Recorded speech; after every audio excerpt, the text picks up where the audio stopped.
Zee 24 तास एक पाऊल पुढे। अनधिकृत बांधकामं नियमित होण्याचं स्वप्न पाहणाऱ्या पिंपरी चिंचवडकरांना सध्या राष्ट्रवादी काँग्रेस आणि काँग्रेसमधल्या कुरघोडीच्या राजकारणाचा चांगलाच फटका बसलाय।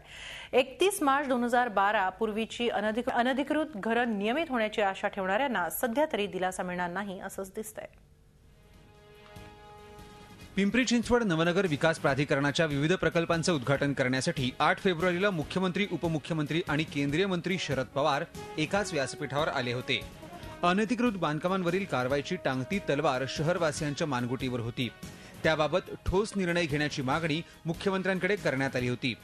त्यानुसार मुख्यमंत्र्यांनी उपमुख्यमंत्री अजित पवार आणि कृषीमंत्री शरद पवार यांच्या उपस्थितीत अनधिकृत बांधकामं नियमित करण्याबाबत 8 दिवसात अध्यादेश काढू असं जाहीर केलं होतं। शहरात तब्बल 1,10,000 घरं अनधिकृत आहेत। त्यामुळे हा निर्णय शहरवासियांसाठी अत्यंत महत्त्वाचा मानला जात होता।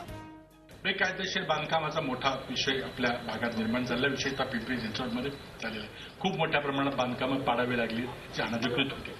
आता याबद्दल काहीतरी व्यावहारिक मार्ग काढला पाहिजे। आम्ही बऱ्याच दिवसापासून चर्चा चालू आहे। काही दिवसापूर्वी पुन्हा आम्ही बैठक घेतली आणि त्यामध्ये काही तत्वांना अधीन राहून आपल्याला ती बांधकामं कशा प्रकारे नियमित करता येतील याबद्दल आमचा प्रयत्न चालेल। लवकरच त्याबद्दलचा GR आणि शासन निर्णय आठवडाभरामध्ये आम्ही काढून आयुक्तांची 1 एप्रिल 2012 नंतरच्या अनधिकृत बांधकामांवर धडक कारवाई सुरू आहे। त्यामुळे राष्ट्रवादी काँग्रेसचे नेते आधीच अडचणीत आहेत। त्यातच इतर घरांना नियमित करण्याचा अध्यादेश निघालेला नाही।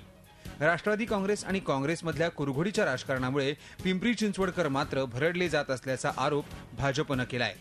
मुख्यमंत्र्यांनी जी 8 दिवसामध्ये मी या शहरामधली सगळी घरं अधिकृत करतो अशा पद्धतीचा GR काढतो ही घोषणा केली। मला वाटतं की काँग्रेस आणि राष्ट्रवादीमध्ये श्रेय घेण्यासाठी चाललेली ही चढाओढ आहे आणि या शहरातल्या लोकांची घरे अधिकृत करायचीच नाही तर त्यांना निवडणुकीपर्यंत झुलवत ठेवायचं असं दोन्ही काँग्रेसचं या ठिकाणचं षडयंत्र आहे। दुसरीकडे अध्यादेश निघत नसल्यानं सर्वसामान्य नागरिक मात्र हवालदिल आहेत। अनधिकृत बांधकामांचा प्रश्न निकाली निघाला नाही तर राष्ट्रवादी काँग्रेसला शहरातील 3 विधानसभा मतदारसंघात आणि 2 लोकसभा मतदारसंघात चांगलाच फटका बसण्याची शक्यता आहे। त्यामुळेच मुख्यमंत्री हा अध्यादेश काढण्यात टाळाटाळ करत असल्याची चर्चा सुरू आहे। मुख्यमंत्र्यांच्या या खेळीमुळे राष्ट्रवादी काँग्रेस मात्र पुढती अडचणीत आली आहे। कैलासपुरी, झी मीडिया, पिंपरी चिंचवड। झी 24 तास एक पाऊल पुढे।